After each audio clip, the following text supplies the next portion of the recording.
नमस्कार IAS aspirants और सभी कॉम्पिटिटिव एग्जामिनेशंस में अपीयर होने वाले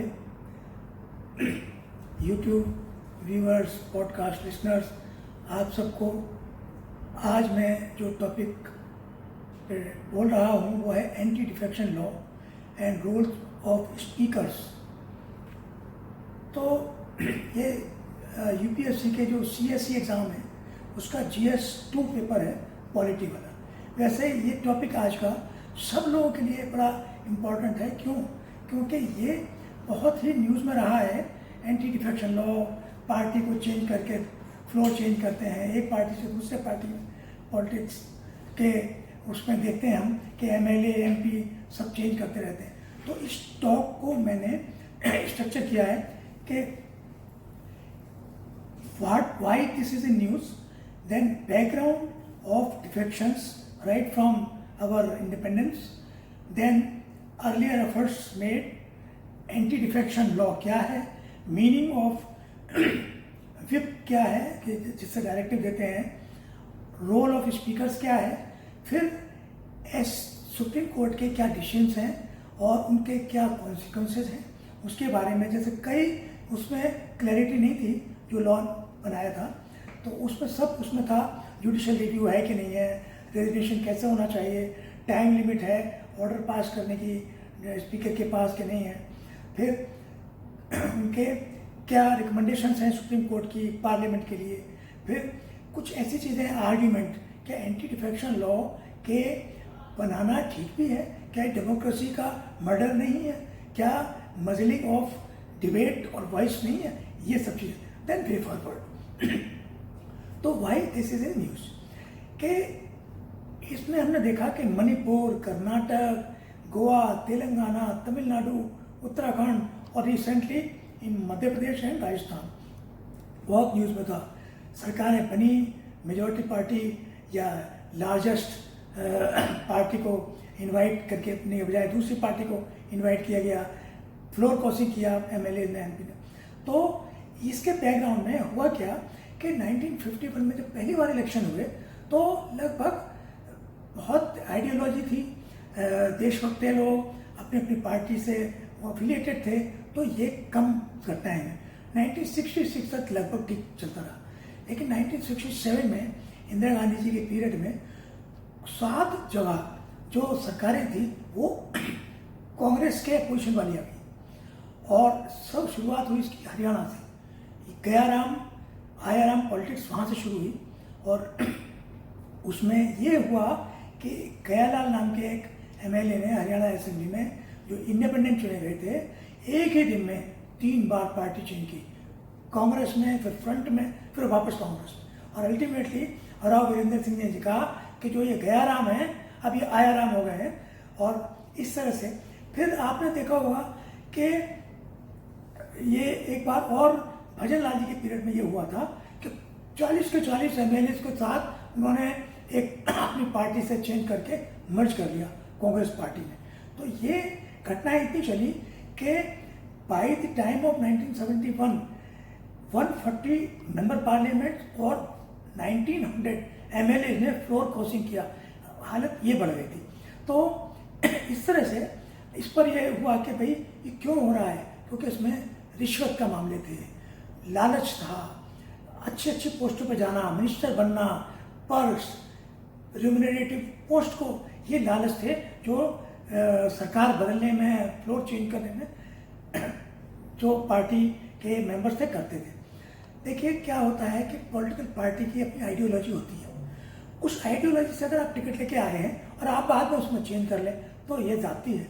तो उस पार्टी को हक है कि आपको डिस्क्वालीफाई कर दे और आप दोबारा से इलेक्शन सीख करिए। यही बेस है हमारे एंटी डिफेक्शन लॉ का। तो शुरू में ये जो बुराई जो आई हमारे पॉलिटिक्स में, वो वाईपी चौहान पैनल बना 1970 में, उन्होंने कुछ सजेशन दिए, फिर उमाशंकर दीक्षित और शांति भूषण जो हमारे मिनिस्टर थे उन्होंने इस पर काम किया। फिर 1990 में दिनेश गोस्वामी पैनल बना, उन्होंने भी अपनी रिकमेंडेशन की, लॉ कमीशन ने बताया। फिर जाके 1985 में पहली बार इस पर लॉ बना, वो भी बहुत इत्तेफाक की बात देखिए कि मिसेस गांधी की डेथ हुई थी, सिंपैथी वोट में राजीव गांधी जी को, कांग्रेस को ऑलमोस्ट 3/4 मेजोरिटी के साथ वो आए। तब ये लगा कि भाई हम सिंपैथी में आ तो गए, कहीं ऐसे ना डिफेक्ट ना कर जाए, तो ये उस वक्त लाया गया ये एंटी डिफेक्शन लॉ, और बहुत इसमें जो बुराइयां थी दूर करने की कोशिश की। This is called 52nd constitutional amendment act with 10th schedule introduced in this.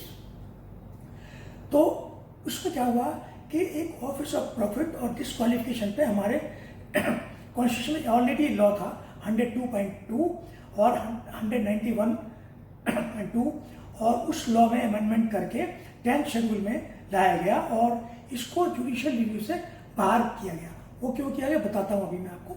इसका जिस्ट ये है कि जो मेंबर ऑफ हाउस 4 हैं, जैसे लोकसभा है, राज्यसभा है, लेजिस्लेटिव असेंबली है और लेजिस्लेटिव काउंसिल है, तो उनमें कोई भी चुनाव जीत कर आता है किसी पार्टी के टिकट से या independent, he voluntarily gives up his membership of such political party, he gets disqualified, और he votes or abstains, अनुपस्थित रहता है from voting in such a house contrary to the direction given by the political party, and such action against voting is not condoned by that political party within 15 days। Rajya Sabha का nominated member बन गए, आप party join कर सकते हैं, लेकिन 6 महीने के बाद अगर आप पार्टी चेंज करते हैं तो डिस्क्वालीफाई हो जाते हैं। इंडिपेंडेंट मेंबर है, अगर आप, क्योंकि आपको इंडिपेंडेंट इसलिए चुना गया है कि उस कॉन्स्टिट्यूंसी किसी लोगों ने किसी पार्टी को पसंद किया, आप किसी पार्टी को ज्वाइन कर लें तो पर्पस डिफीट हो गया। तो आप भी इंडिपेंडेंट मेंबर भी अगर पार्टी ज्वाइन करता है तो वो डिस्क्वालीफाई होता है। इसलिए आप देखते होंगे कि इंडिपेंडेंट लोग बाहर से समर्थन देते हैं या मिनिस्टर बनते हैं, इसलिए वो ज्वाइन नहीं करते क्योंकि एंटी डिफेक्शन लॉ। फिर इसमें कुछ एक्सेप्शंस हैं। वो एक्सेप्शंस क्या हैं कि अगर कोई पूरी पार्टी मर्ज हो जाती है या 2/3 एक पार्टी के मेंबर पूरे मर्ज हो जाते हैं दूसरी पार्टी में, then they are also exempted from disqualification. एक 1/3 ग्रुप, एक मतलब मान लीजिए कि 30 मेंबर्स एक पार्टी के, अगर 10 लोग स्प्लिंटर ग्रुप बना देते, they are also not covered under defection law. फिर जो जैसे स्पीकर्स होते हैं कि लोकसभा में और असेंबली में स्पीकर्स होते हैं, चेयरमैन डिप्टी चेयरमैन होते हैं राज्यसभा में एंड लेजिस्लेटिव काउंसिल में, उनको एग्जेम्पशन दी गई है क्योंकि जब वो एक न्यूट्रल काम कर रहे होते हैं तो उनको ये आज़ादी है कि भाई वो लाइन होने के बजाय पार्टी से वो उससे त्यागपत्र दे दें और वो डिस्क्वालीफाई नहीं होंगे। लेकिन जब वो स्पीकर से वापस अपने उसमें आ जाते हैं, they cease to be speaker, then they can join the same party. तो ये सब जो है, अब सवाल ये कि कौन इसको डिस्क्वालिफिकेशन को तय करेगा। तो है any question on qualification in case of defection to be decided by presiding officer. Who is presiding officer? जैसे मैंने बताया, लोकसभा और लेजिस्लेटिव काउंसिल में, लोकसभा और लेजिस्लेटिव असेंबली में स्पीकर या डिप्टी स्पीकर अगर वो हैं, लेकिन जो फैसला करेंगे वो स्पीकर और चेयरमैन जैसे वाइस प्रेसिडेंट हैं राज्यसभा के चेयरमैन और जो है लेजिस्लेटिव काउंसिल के। इसमें जब चूंकि ये रखा गया कि जुडिशियल रिव्यू नहीं होगा, क्यों होगा, अब मैं आपको उसका बैकग्राउंड बताता हूँ कि देखिए, एग्जीक्यूटिव, लेजिस्लेशन एंड जुडिशरी 3 अलग अलग ऑर्गन हैं कॉन्स्टिट्यूशन में, हर एक का अपना इंडिपेंडेंट वर्क है।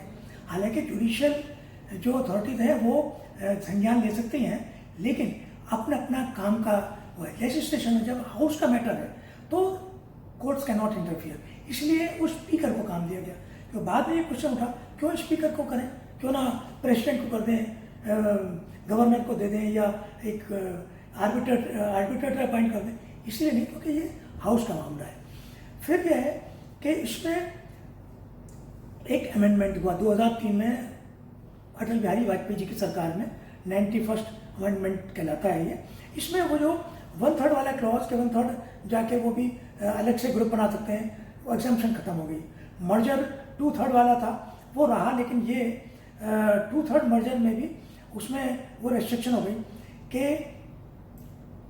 उसमें एक और डिस्क्वालिफिकेशन वाली बात आई कि क्या होता था, आपने पार्टी ज्वाइन की और सरकार बनवा दी उनकी और आपको मिनिस्टर बना दिया, तो उन्होंने कहा मिनिस्टर, पीएसयू के चेयरमैन, स्टैट्यूटरी बॉडी के चेयरमैन, वो आप नहीं बनेंगे।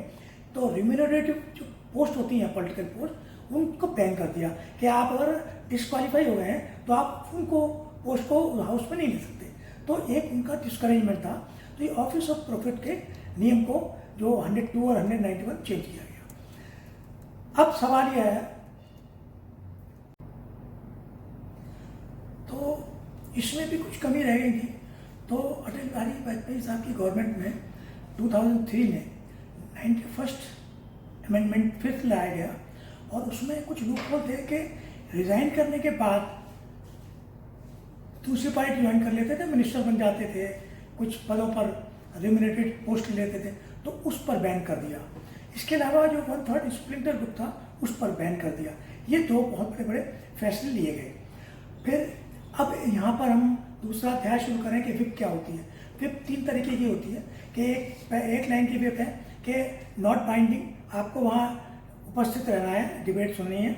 2 लाइन की विप है कि वोटिंग में अगर आप पार्टी के अगेंस्ट वोट देते हैं तो बाइंडिंग नहीं। लेकिन 3 लाइन की बाइंडिंग विप है कि आपको वहाँ उपस्थित रहना है डिबेट में पार्टिसिपेट करने के लिए, और वोट करना है तो जो डायरेक्टिव है पार्टी को उसी के हिसाब से करना है। तो इसमें अब कैसे डिस्क्वालीफाई होते हैं और कैसे ये डिफेक्शन लॉ लागू होता है। सुप्रीम कोर्ट की रूलिंग पहले तो ये है कि क्या जुडिशियल रिव्यू से 10th शेड्यूल या जो 52nd अमेंडमेंट है बाहर है। तो एक केस था क्योटो ओलोन वर्सेस जाचिलू 1992 में सुप्रीम कोर्ट ने ये कहा कि नो, जुडिशियल रिव्यू के बाहर नहीं हो सकता। क्यों? क्योंकि इसमें जो presiding officer is functioning as a tribunal. तो how can tribunal decision be final कि नो जुडिशियल रिव्यू? तो it will be there, but one condition was there कि judicial review is only available by the high court, supreme court, when speaker passes an order. जब तक वो order pass नहीं करेगा तो उसके अगेंस्ट ही जा सकते हैं, उसके पहले नहीं जा सकते। इस पर दिक्कतें आई। वो क्या आई बड़ी मज़ेदार, कि वो बाद में बताता हूँ मैं, पहले ये बताता हूँ आपको कि कौन फाइल कर सकता है कंप्लेंट एंटी डिफेक्शन लॉ में। बड़ी इंटरेस्टिंग चीज़ हुई उड़ीसा में कि 4 MLA थे NCP के और वो डिफेक्ट कर गए BJD में, बीजू जनता दल में, और स्टेट प्रेसिडेंट ने कंप्लेंट किया कि इनको डिस्क्वालीफाई करिए। स्पीकर ने कहा who are you, because only a member can complain. तो सुप्रीम कोर्ट ने एक केस था speaker Orissa assembly versus Utkal Kesari Parida 2013, उसमें उन्होंने डिसाइड किया no, any voter can make a complaint and it is to be decided by speaker. फिर था अभी बड़ा इंटरेस्टिंग केस है राजस्थान असेंबली का, जो कल ट्रस्ट बोर्ड था, उसमें BSP ने जो 6 इनके अपने MLA थे जो मर्ज हो गए कांग्रेस में, उनको डायरेक्शन दी कांग्रेस के खिलाफ आपको वोटिंग करनी है। क्या वो बाइंडिंग है? मैंने इसमें एक ट्वीट भी किया था, yes it is binding. Even expelled MLAs they are bound by the whip, क्योंकि वो टिकट से तो उसके लेके आए हैं उस पार्टी के। तो एक केस जो इसमें था कि G Viswanathan versus speaker Tamil Nadu 1996 में, उसके तहत वो डिस्क्वालीफाई हुए थे मेंबर, जो एक्सपेल कर दिए गए, उसके बाद भी उन्होंने अगर विप नहीं मानी तो। अब यह है कि वॉलेंटरी रेजिग्नेशन क्या ज़रूरी है, क्या लिखित में देना ज़रूरी है कि मैं त्यागपत्र दे रहा हूँ, ये भी ज़रूरी नहीं है। एक बार अभी आपने देखा जब नीतीश कुमार जी की गवर्नमेंट BJP के साथ मिली तो शरद यादव जी और अली अनवर वगैरह उन्होंने इसका विरोध किया और खुलेआम इसका क्रिटिसाइज किया। तो चूँकि राज्यसभा के मेंबर थे तो वेंकैया नायडू साहब ने, जो चेयरमैन वाइस प्रेसिडेंट हैं, उन्होंने उनको डिस्क्वालीफाई कर दिया कि एंटी पार्टी की एक्टिविटीज में ये ज़रूरी नहीं है कि फॉर्मल रेजिग्नेशन हो, even your conduct, your anti party activities are enough to decide that you have defected. अब कुछ प्रॉब्लम्स और आई, इमर्जिंग न्यू प्रॉब्लम्स आर कि स्पीकर डिसाइड ही नहीं करेंगे। अब 2 तरीके के स्पीकर्स के साथ प्रॉब्लम्स हैं। पहला ये कि पहली कैटेगरी है if speaker is align to the ruling party. जैसे कि इसमें एक एग्जांपल देता हूं आपको मैं, तेलंगाना असेंबली में टीडीपी एमएलए श्रीनिवास यादव ने डिफेक्ट करके केसीआर की टीआरएस पार्टी को ज्वाइन कर लिया और he was made minister also. अब चूंकि वो रूलिंग पार्टी में मिनिस्टर थे और जो speaker also belong to ruling party, he did not decide. तो हाई कोर्ट में जब पार्टी जिसके टिकट पर ही आए थे जब गई, तो एक case S.A. Sampat Kumar versus काले यादजा एंड अदर्स 2016 में उन्होंने कहा कि हाई कोर्ट ने कहा आई एम अनेबल टू सुनवाई कर ली, लेकिन डिसीजन इसलिए नहीं दिया because speaker has not taken a call unless he decides I can not interfere. High court का ये था, तो जुडिशियल रिव्यू पॉसिबल नहीं था। तो एक तो ये हो गया। दूसरा, मणिपुर असेंबली में ये बड़ी घटनाएं हुई, बहुत लंबे केसेस चले, अभी जाके डिसाइड हुआ है जनवरी में फाइनल केस। 2017 में 28 जो कांग्रेस के एमएलए थे और 21 बीजेपी के, 7 एमएलए ने कांग्रेस से छोड़कर बीजेपी ज्वाइन कर लिया। अब मेजोरिटी में आ गई बीजेपी, उन्होंने अपना सरकार बना ली, गवर्नर ने उनको इनवाइट कर लिया। तो उसमें स्पीकर चूंकि अब ये रूलिंग पार्टी का था, तो इसमें कुछ मेंबर बड़ी अच्छी पोजीशन में थे, एक तो मिनिस्टर भी थे। तो उसमें क्या हुआ कि ये बार बार वो कहते रहे कि जो टी.एच. श्याम कुमार हैं, ये मिनिस्टर हैं, रिजाइन करके आए हैं, इनको डिस्क्वालीफाई करो। Speaker did not decide. तो अल्टीमेटली इस पहला केस रखा था, जबकि सुप्रीम कोर्ट ने अंडर आर्टिकल 142 एक यूनिक फैसला दिया, जिसमें सुप्रीम कोर्ट को पावर है कुछ भी ऑर्डर पास कर सकते हैं। उन्होंने कहा कि this Shyam Kumar minister will not enter the house, क्योंकि उसके खिलाफ कोई और भी केस थे, unless speaker takes a call he decides. जब वो उस पर बैन हो गया मिनिस्टर का आना, तो स्पीकर ने डिसाइड किया कि इसमें क्या फैसला होना है। लेकिन और मजेदार चीज हुई इसमें आगे, क्या हुआ कि जब राज्यसभा के चुनाव होने थे, तो उन 7 जो डिफेक्टेड मेंबर्स तो कांग्रेस से गए थे बीजेपी में, they came back, 4 of them came back to Congress and they decided to vote in favour of Congress. तो इसमें स्पीकर ने फिर चालाकी की। स्पीकर ने क्या किया कि जो 3 रूलिंग पार्टी के साथ थे उनको तो अलाउ कर दिया और 4 को डिस्क्वालीफाई कर दिया क्योंकि दे हैव डिफेक्टेड। तो डिफेक्शन जो ओरिजिनल था उनका वो एक्सेप्ट कर लिया, तो दे बिकेम डिस्क्वालीफाइड। तो इस तरह से ये सब चलता रहा। तो इसमें अल्टीमेटली एक क्वेश्चन आया संपत कुमार उससे काले यादजा, उसमें ये भी एक सवाल था, ये उसमें भी था हॉलोहान वाले केस में भी, कि स्पीकर तो एक पार्टी को बिलोंग करता है, तो क्या उसका डिसीजन फाइनल होगा और क्या वो सालों तक फैसला नहीं देगा, ऐसा होगा नहीं। तो सुप्रीम कोर्ट ने एडवाइस दी पार्लियामेंट को कि कोई लॉ बनाए, उसमें टाइम फिक्स करें, और नहीं तो हम बनाते हैं कि अगर कोई और कारण नहीं है 3 महीने में उसको फैसला लेना पड़ेगा। ये फाइनली फैसला जो लिया गया इसमें। अब जो सेकंड कैटेगरी केस में कर रहा हूँ, जिसमें जो स्पीकर है वो अपोजिशन पार्टी का, जैसे कि एक कर्नाटक का केस था। कर्नाटक में क्या हुआ कि जो लार्जेस्ट पार्टी थी वो थी बीजेपी, लेकिन कुमार स्वामी और दूसरी पार्टी ने मिलके जेडीयू और जेडीएस और इन्होंने कांग्रेस ने मिलके कुमार स्वामी चीफ मिनिस्टर बन गए, लेकिन चली नहीं सरकार। तो कुमार स्वामी ने आकर रिजाइन कर दिया और वो डिफेक्ट कर गए मेरे एमएलए, और बीजेपी ने अपनी सरकार बना ली। अब देखिए स्पीकर वही है, स्पीकर अपोजिशन वाले हैं, तो स्पीकर जो है उसने क्विकली सबसे पहला काम किया कि जो डिफेक्ट किए थे मेंबर उसको डिस्क्वालीफाई कर दिया। और इस केस में क्या किया, डिस्क्वालीफाई सिर्फ डिस्क्वालीफाई नहीं किया, पूरे बाकी के सेशन में डिस्क्वालीफाई कर दिया, यानी कि वो दोबारा से चुनाव भी नहीं लड़ सकते बीजेपी की टिकट पर। तो ये कुछ ज्यादती हुई। सुप्रीम कोर्ट ने कहा ठीक है डिस्क्वालीफाई करना तो ठीक है, और प्रॉम्प्टली किया क्योंकि अभी वो उनका सर्व कर रहा था, अपोजिशन पार्टी का था अलाइनमेंट स्पीकर का, रूलिंग पार्टी के खिलाफ फैसला हो गया जल्दी से डिस्क्वालीफाई। लेकिन सुप्रीम कोर्ट ने फैसला एक लिया इसमें कि पूरे सेशन तक जो है आप नहीं कर सकते, क्योंकि वो दोबारा अगर नए पार्टी के टिकट पर चुनाव लेना तो ठीक है। अब सवाल है कि कुछ क्वेश्चंस हैं कि रेजिग्नेशन और मर्जर, ये भी 2 बड़े इश्यूज हैं, क्योंकि जो पार्टी में 4 या 5 ही मेंबर हैं असेंबली में, वो अगर उसमें तो 2/3 अगर दूसरी पार्टी में चले जाए तो ख़त्म पार्टी। तो इसका ये अभी भी डिफेक्ट है इस लॉ में। इसके अलावा रेजिग्नेशन क्या है, जैसे अभी आपने देखा ज्योतिरादित्य साहब ने रजिस्ट्रेशन दे दिया, बीजेपी ज्वाइन कर ली और ज्वाइन करके डिस्क्वालीफाई हो गए, रिजाइन कर दिया, डिस्क्वालीफाई, और राज्यसभा का चुनाव चलते फिर आ गए, डिप्टी चीफ मिनिस्टर बन गए। तो ये भी एक कमियां है कि आप आराम से रिजाइन करिए, दूसरी पार्टी के लिए फिर बन जाइए, फिर आप हमने वही पर्क्स, रिश्वत और ये सब इसके बेस पे एंजॉय करिए। तो ये केस हुआ, एक गोवा का केस था कि कांग्रेस लार्जेस्ट पार्टी थी, लेकिन जो 3 एमजीपी के एमएलए थे उनमें 2 डिफेक्ट कर गए। उसमें एक जो डिफेक्ट नहीं किया वो डिप्टी चीफ मिनिस्टर भी थे, उसमें जो 2 डिफेक्ट कर गए बीजेपी में, अब वो 2/3 हो गए तो उन पर ये लॉ लागू नहीं होता।